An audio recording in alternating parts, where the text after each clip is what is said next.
Hey guys, Tracy Pelfrey here.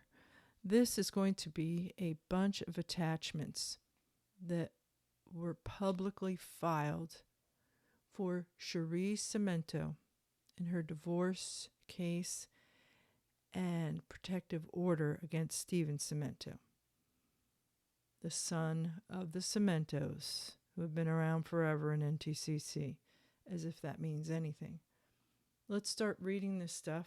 If you're not familiar with this situation, I do have 2 other videos. The last one, I asked the question if the leadership of New Testament Christian Church is guilty of covering up abuse.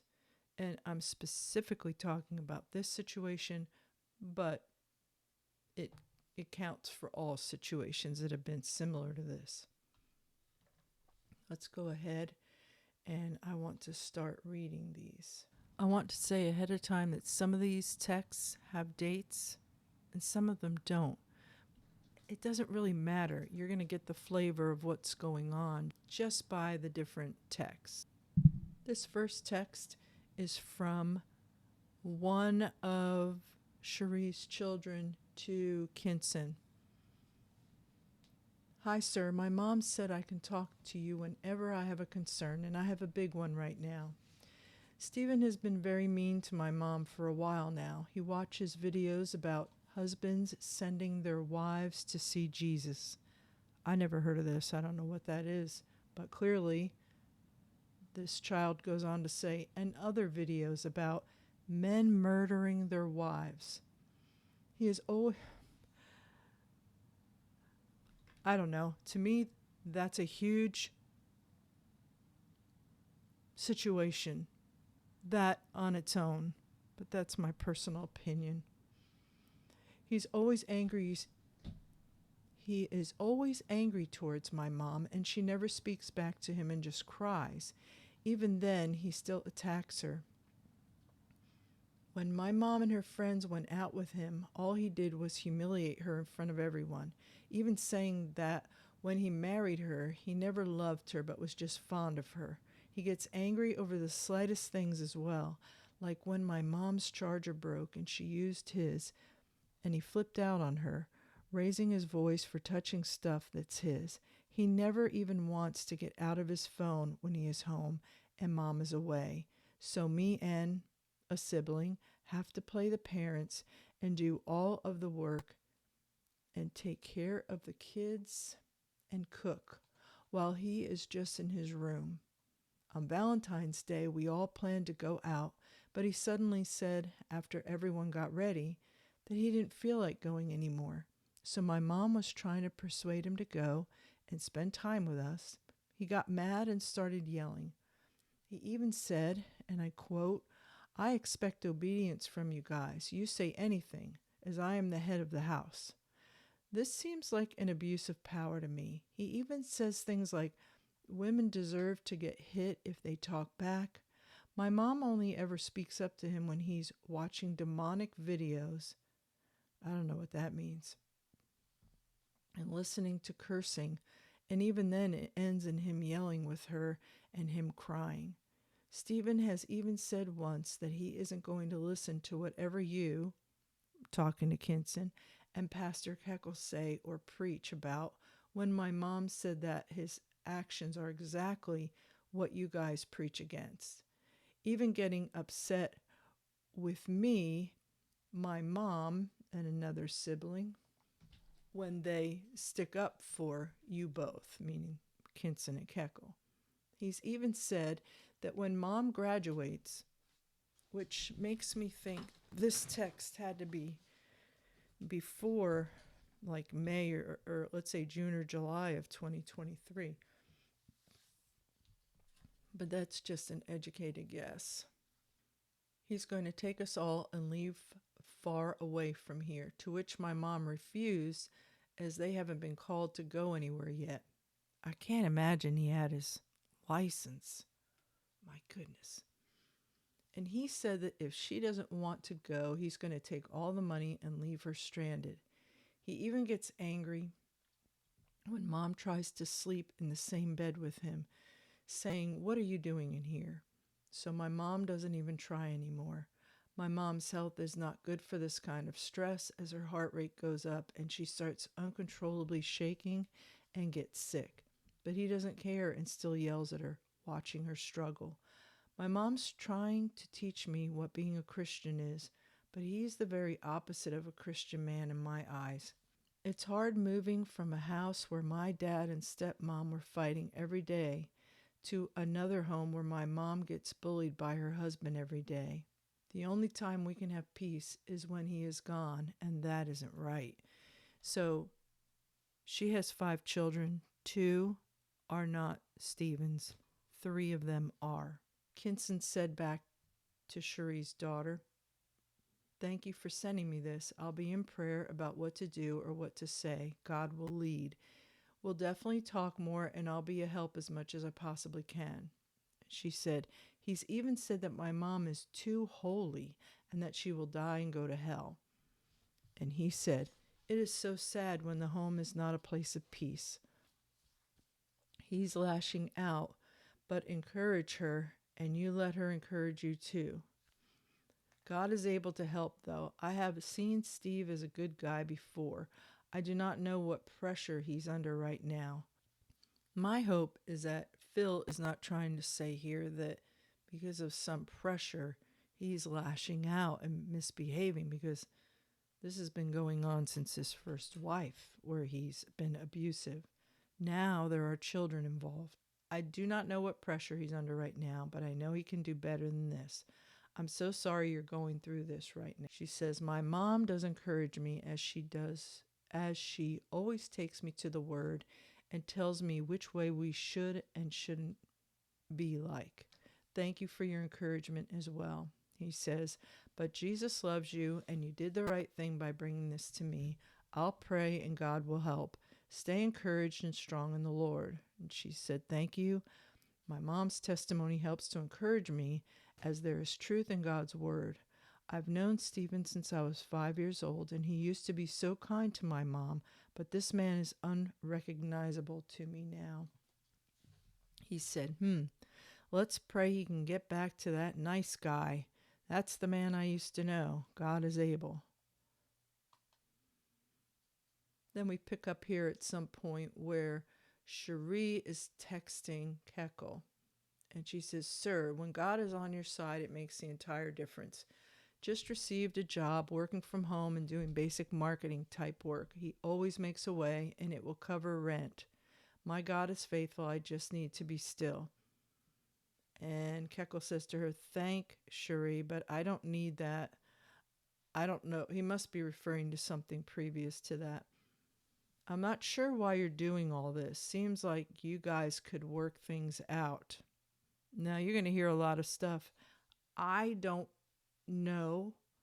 I have to be fair. I don't know when he sent this, but it seems like it must have been bad enough that she was having to get work to have rent. This is really worse for the kids. The kids shouldn't even know about all this, but it's a bit late for that. Again, the time frame is unknown, but clearly the kids all along, once you see all the different things, this has been going on for a little while, and they are watching it unfold. How can they not know? So then at some point, I don't know what the distance is from the previous text, Cherie tells Kekel, "Hello, sir. Protection order granted, custody of children given to me."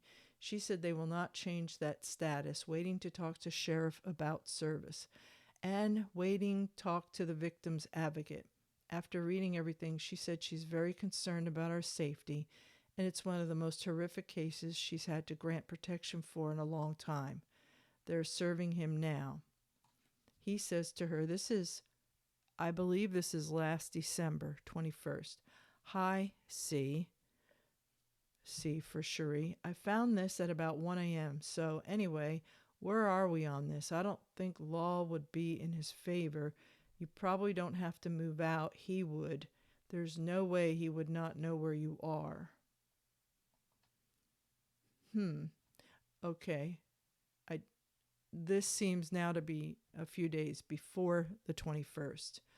And Kekel says to her, he's still wrong, but okay. She says, yes, sir, I know he is. I told him last night I'm contemplating separating.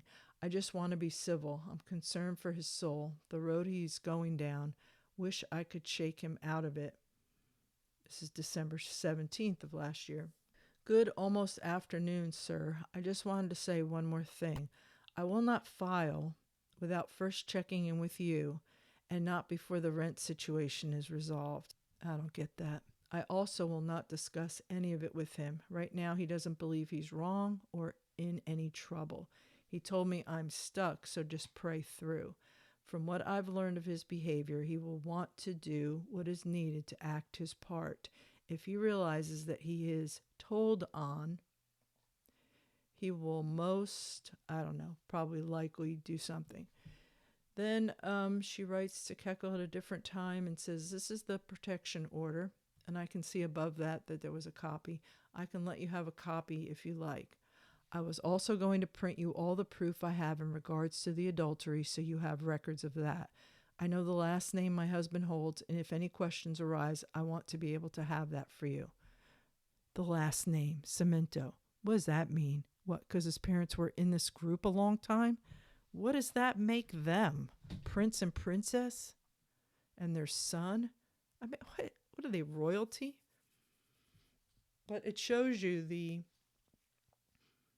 mindset of the respect, the revering, even when you've been suffering in your children.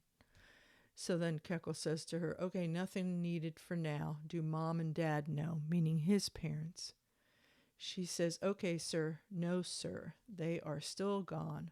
Out of town, it sounds like. He may have called them by today. As for me, I haven't spoke to them. Mom knows all that has been going on for years.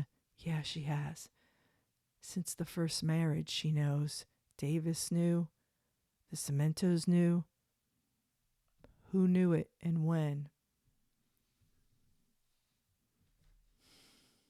That really makes me upset. And she has seen me in tears at what I thought was my breaking points and her health. Don't forget, when I first looked on her Facebook page after she was divorced, she had a new page. She was commenting on how her hair was growing in after wearing a wig because she had cancer. She knew it was coming to this. She knew. Cherie believes his mom knew. I did not have the heart to tell her anything from the adultery. Like, she didn't even tell her that part yet. So on December 22nd, Cherie tells Kekel, he opened a new account and shut me out of the other. I'm currently at the court finishing this divorce paperwork and filing. I then have to speak with DCS and some other advocacy person. Kekel says, okay. On December 25th, she wishes him a Merry Christmas. Then on a particular day, I don't know when, Kekel asks her, hi sis, how you guys doing? The SAMINTOs are home, so we know it follows those other texts where he asks her, do they know yet? That makes it sound like it was just last December. And Stephen has told them they are blocked from talking to you. Either way, they need to know what's going on. And she says to him, we had a very good day. No, they aren't blocked from talking to us. He is. I will talk to mom in the morning and clear everything up with her, sir. Then she says a little bit later, tried calling, they're not answering. Most likely believe him. Meaning, they're not answering. They know it's her. They are believing his side of things, even though she's known what her son has been since the first marriage. And then Kekel says to her, can you print her a copy of the docs? And she says, yes, I can. I just tried to speak with them, and Dad met me at the door. The elder SAMINTO said I couldn't come in. I said, Pastor, let me know you were home. I wanted to, I would imagine she's saying, talk to them. So Cherie tells Kekel, I can make her copies of everything. I have no problem doing that, sir. Then he says, right, sounds like a plan. Their attitude will change some once you show them the cheating stuff. Their attitude will change some. Why did he put some in there? Their attitude will change some, meaning are they harboring something against her, even though they've known all along? A woman who's had cancer and who knows what? Their attitude will change some once you show them the cheating stuff. Like all the other stuff, the hitting, the abuse, the kids, but show them the cheating stuff. Well, let's see if that's true. If the attitude will change some. She says, yes, sir, I will try again tomorrow. The next day, she writes to Kekel, I just spoke with Mom, explained everything to her. I told her he can't have contact, that they're more than welcome and I don't want to keep them from the kids. I also let her know that if she would like copies of the proof of him cheating and the proof of his abuse, I can give that to her. She said she wants to pray. I wonder if we know anything about what happened when Dorothy SAMINTO prayed about it. What did she do? What was the result? What did God tell her? So we have here a text screenshot. I don't know if this is from last June.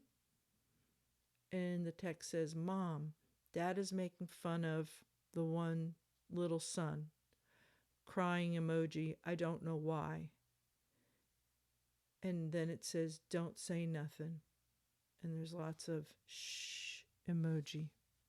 So then there's this screenshot of a text between one of the kids and Cherie. And it looks like Cherie was telling the one child, throw trash away. And that one said, okay. Then came back with, no, Dad is here, no. I don't know if it means I don't want to take the garbage out because he's here, or if he's there all of a sudden. And then you can see down below where it shows that Cherie disliked Dad is here. Then what we have here is the thing that hopefully will cause the SAMINTOs to change their attitude some about their son. So this site is called Local Flirt. Looks like Mr. SAMINTO has 11 messages up in the corner there. Right now, he's online with Small but Feisty, and that person says to him, are you that aggressive type that when you see me in front of you, you'll get so naughty right away? And he says, ha ha ha, oh yeah, we might not be able to wait till we get home. You know, they got a slot on here for public sex. And she says, oh wow, have you? And he's with this same person, he shares his picture and says, this is me, in case you were wondering. And that, I think, is a very similar picture to the one he has on his Facebook page now. And she says, oh, I am indeed wondering, and thank you for sending me a pic of you. You look very, I don't know what. Then on a different time, I don't know if it's the same time because there's still 11 messages up there in the corner. Tan Girl says, oh, gotcha, tell me, do we need to be discreet then? And he says, just pick a place. Oh, I would love to see a pic of your back end, maybe even your front hole. She says, well, I do have something to show to you. Can you wait for it? To the same girl, he says, don't worry about it. I'm married too. Just tell me when and where. However, I don't want to waste a bunch of credits in time. I guess that's how that works on this site. Talking on here and trying to get to know people. I would just love to F a married stranger, even if it's at your house or in front of your husband. Look like, meaning the person looks like a person who would like to have their brains effed out. And I have, and we don't know what he has. Then, and this is very typical of men who abuse, is they try to come around and apologize. That's why the women stay. Oh, they have hope that something will change. So he says to her, you know, someday maybe we can actually be husband and wife and have a loving relationship. Regardless, I love you and I really want a beautiful relationship with you. You have gotten a bit cold.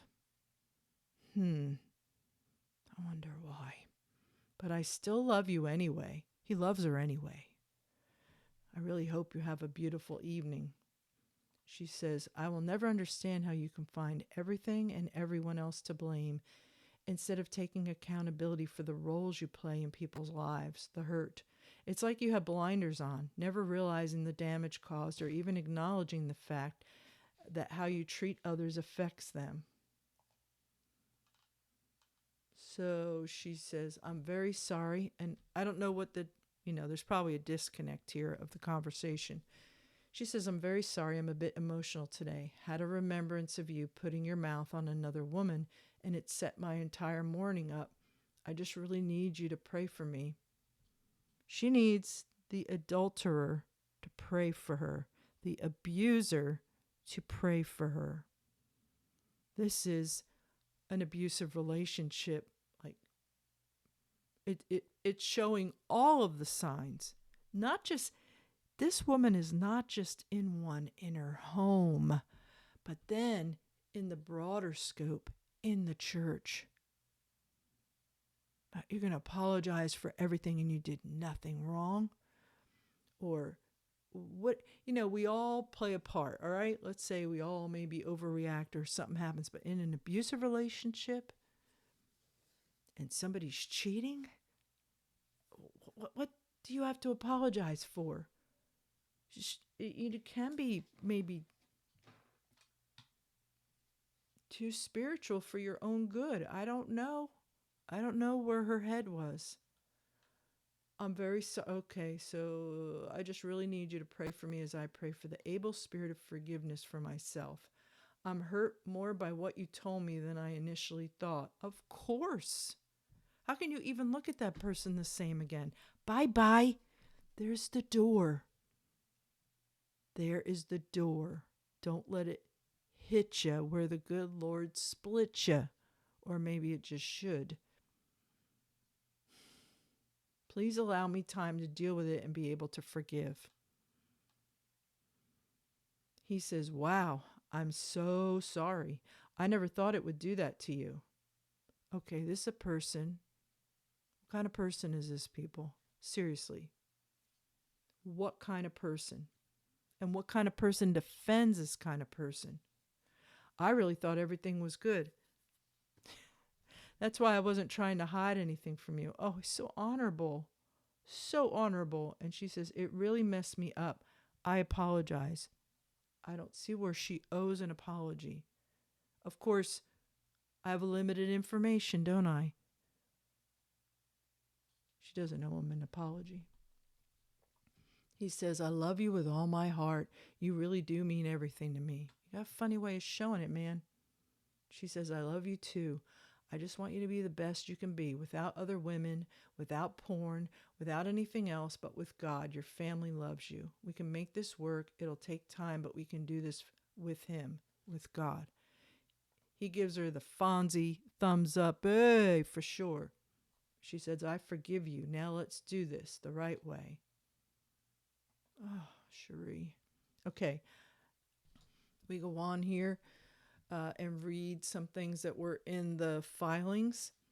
And this says, even if the restrained person does not have firearms now, has the restrained person ever used firearms, other weapons or objects to threaten or harm you? The answer is yes. If yes, describe what happened. He told me I was a rebellious wife because I did not want to sleep in his bedroom after an argument and proceeded to block my way of movement down our hallway. I put my kids in the room closest to me and tried to shut the door, which he put his foot in the way so it could not shut, and told me I was going to hell.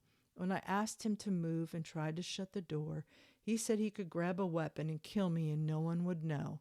How could no one know that he could kill someone and not even think twice? And if this is true, if any of this is true, everyone should be on high alert around this guy, and I hope he's getting the mental help he needs. I hope his family, if they won't admit publicly what's going on for decades, he will commit the crime again. Mark my words. That's no one has to be an authority in anything to figure that out. That's just it's going to happen. I then stomped on his foot and quickly slammed the door shut and locked it. He proceeded to bang on the door until I called his mother and my pastor, in which he took my youngest son and spent the night at his mother's, which is in the same home on the other side of the hallway door. When I asked for the son to be returned, his mother, the elder SAMINTO, Dorothy SAMINTO, said, "Oh, just let him have him for the night and let's all just go to bed." I did not get the son returned that night as they locked their side of the door with Steve and the son over there. Another incident that's written about here, it says the most recent event concerning myself was this morning, December 2024. He woke me up trying to take my phone to transfer money to his account. He then tripped over the sleeping children trying to find my phone. In order to protect the peace, I did as he asked, with him standing over me and ordering me to move $1,000 into his account. This money was supposed to be used for rent. The most recent incident concerning the safety of my children was Saturday, December 14th, 24. I was not home as I attend church functions that morning and evening. My oldest daughters told me when I returned home that he had screamed and held our mentally challenged son in the air while one of them tried to free him from Stephen. Stephen was yelling in the young child's face and told one of the other children not to console him. Our other children, blank and blank, were both scared and ran to close themselves in their room with their oldest sister, blank. One of the other children sat with the youngest who had been held until he stopped crying as Steve slammed the door to go in his room. Another incident, there has been threats of leaving me destitute and taking custody of the children. He has thrown chairs at me, spit in my face, taken my phone so I could not call for help, hidden my car keys, left us without means to buy toiletries or food. He's threatened me in front of our children, thrown items at them. He has forced me to be intimate with him while menstruating to relieve himself.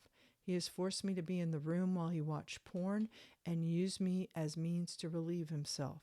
He has threatened my life. He has thrown items at the children and threatened them with harm as well. He verbally attacks us all. He has pushed and kicked our daughter. He has been so angry at times. Our youngest daughter is waiting for therapy due to having anxiety at 7 years old. The minor children say they do not feel safe if I'm not home with them. This is a testimony by one of the children from December 20th of last year, to whom it may concern. When I first moved down here to live with my mom, it seemed like everything was fine and normal. I don't know when that was. The longer I stayed and adjusted to the life here, the more I was able to see and find out for myself. Stephen is controlling, easily angered, and lies like no other, yet he seems to over time lie so much that he believes it himself. There was one day he was angry at something with my mom. I can't really remember what the topic was exactly, but it wasn't anything to go to that extent he did. He continued to yell at her even when the kids were all in the room watching him with fear. I had to step in between and put my arm out to block him from getting closer to my mom, afraid that he would do something more. He was screaming things like, "Who do you think you are? You're evil." And my little sister spoke up to him and screamed, "No, you're evil." And he started to get closer to her, throwing a crayon in her direction and calling her rebellious and how she shouldn't talk back to him like that. My mom eventually just left the room, unable to handle his uncontrollable yelling, and I was the last to exit the room, proceeding to tell him to go to bed. Even my youngest brother, who doesn't all understand his dad's actions, said, "Daddy's scary." When mom is not home, he's either in his room all day, isolating himself, or out in the living room getting mad at the kids for small things, such as accidentally spilling water or food. Or my mentally challenged brother not understanding situations and getting into crying fits due to that.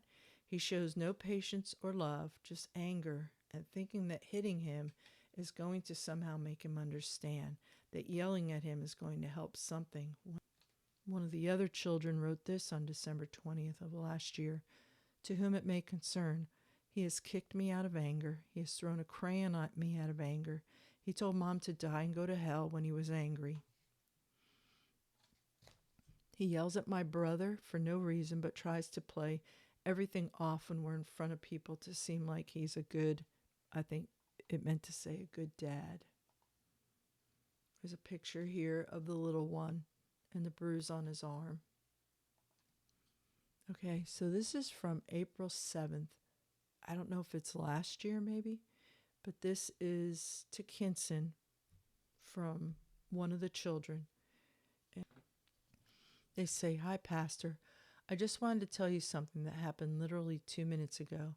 Stephen got mad at one of the children for his attitude because he was crying, and Mom told him to calm down, so he went in the room and started throwing stuff around. We could all hear it. So Mom went in to tell him to stop, and he started yelling at her, telling her that she has such a mouth and that she's evil. All of the kids were watching by the door. One of the kids jumped in to protect Mom, me as well, using my arm to shield her from him as he was yelling in her face, and one of the kids told him to stop yelling, and he got mad and started yelling at that child, pointing his finger in her face and just screaming that she shouldn't be talking and that she's acting rebellious. I told that we are just trying to protect our mom and for him to stop yelling at them. I told that we are just trying to protect our mom and for him to stop yelling at them. Now the one child is shaking and crying. I'm shaking and tearing up, and one of the other children is also crying and shaking, and another one even saying that he is scary. I know you're probably enjoying conference and I don't want to ruin that for you, but I don't know who else to tell this to. I really don't feel safe with him around." Kinson said, "Okay, I'm on it, posting as I'm here at conference, praying as I'm here at conference. I'm talking with Reverend Keckle. So Reverend and Sis Keckle are very aware and will see for sure. I'm sorry for this. It's not good at all." She said, "Thank you, sir. I really appreciate it. I don't know how long my mom has had to go through this, but having to see it myself is really unsettling." He said, "Yes, well," and I guess maybe he was speak texting that, but basically he's saying that he's hoping he'll pray and hope he does the right thing, can be said, and he can get to God again. She says, "Yes, sir. That's what my mom keeps saying as well. He just needs to get to God again, and we have to keep praying for him. My mom is really just too strong to say she's scared." And Kinson said, "And Pastor Keckle just told me he is going to deal with him. So hold your peace and keep strong. Yes, she's very strong and we're praying, but a family should not endure that fear, but especially a Christian family. It's not right, and we're proud of you for telling it all." August 17th. I don't know which August, maybe last year. "Hello, Pastor. Bad news. Sorry. Stephen is back to his ways again. He apologized, but obviously didn't mean it. He hasn't talked to my mom in 4 days, and honestly, with as not nice as it sounds, it's been the most peaceful days we've had. Today my mom was taking all the kids to go and do Uber deliveries to get her own money, since he gets angry with her every time she spends his money, when all she buys is food and diapers. When all the kids were getting ready to go, he tried to make the one child choose a side for no reason on why she wants to go, on who she wants to go with. She started to cry before picking to be with Mom because he started to get angry with mom again right in front of all of the kids. He tries to put on this image of a family man at church and in public, but that's not who he is. He is just greedy for money, as that's all he cares about, apparently. If being a part of that trading group some people are going to is enough proof. Trading group, that's interesting. But he's been watching those inappropriate videos and talking to girls online at his work after hours when he should be home, unknowing that mom can see all of what he's searching and watching. I know this isn't good to say, but I honestly believe our family could be a lot happier if he wasn't in it, since it seems he can't change how he acts and care for his family's well-being. I continue to pray and hope he will change, but I don't know if he will, since all his apologies seem to be fake. And honestly, the only reason my mom was sick the way she was a few weeks ago was because my mom was doing so much, and stress from him made her nerves go crazy and end up sick. Now that she's better, he's trying to make her go back to a wheelchair. I keep him in prayer to keep myself at peace, but it's hard when the devil is in our house trying to do something. Kinson said to her, I'll pray. He'll need to be talked to. I'm glad you reached out. Yes, I'll be praying because she doesn't need all that stress, but mom needs support, and she keeps on going because all you kids need her so much. That's perfectly right. I mean, she needs someone there to intervene right away, though, too. Thank you, sir. I'll keep praying, too. I know God will help her and make known what's going on, no matter how much Stephen tries to make my mom seem like the bad guy. And he says, okay, yes, we'll see. Whoever this child is, the young girl that's writing to Kinson, I just want to hug her. All of them.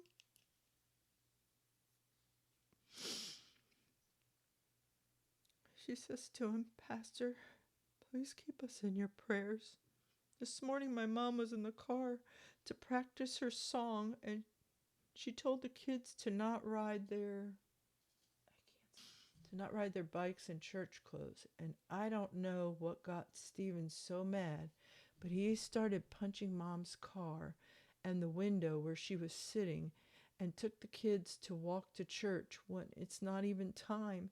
And then mom told one of the kids to use the bathroom before going, and he was running back to mom, but Stephen snatched his arm and pulled him along, saying, don't worry about it. And now my mom is sitting in the car crying before church. There's not even any reason for him to be mad at her, as it should be the other way around, since last night he came home at 3 a.m. after doing who knows what. Kinson said, this is not good at all. The last time I found out your mom had already been in contact with Pastor Keckle. He knew all about it. That's why I only was so involved. Like, maybe just he acquiesced to Keckle. I'm glad you told me about it, and I'll make sure he knows also if I have time this morning when I see him. If I have time, he said, I'll make sure he knows also if I have time. Oh, if I have time this morning when I see him. That should be the only thing you go do. The Lord knows. Keep the faith. You see what's right and keep your eyes on that. I'll reach out to your mom. And last time, Pastor Keckle spoke directly to Steve, so we'll see. Thank you. It's just hard for her, me and one of the kids, to feel safe living here with him. The younger kids see his behavior but can't understand that it's wrong since they're too young. And he said, I know, and I know you feel it, but I'm glad we'll see you in a few minutes and the Lord will help. And she said, God is still good, I remember that. He said, amen, and you see the difference, and that helps a lot. And so, those are some of the documents and things. Those kids.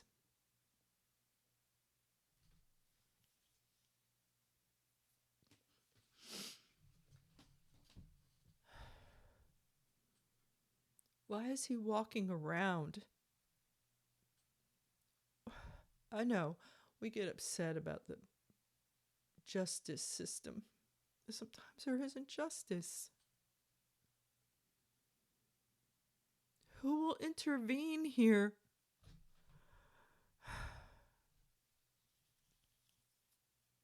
Who will intervene? Who will truly not worry about the name of an organization, not worry about the last name of two old people who've been there a long time? Who cares? Are they the king and queen or something? Who cares? How many people have ignored it for decades with this guy? And has he gotten help?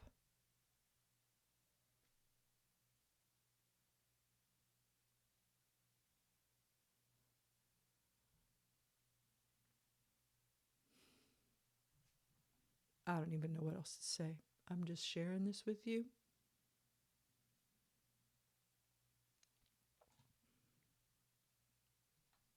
I hope somebody will help this lady and her children. They're watching you. The kids are watching. They know what's going on. The older ones. And what beautiful, patient, heartfelt messages that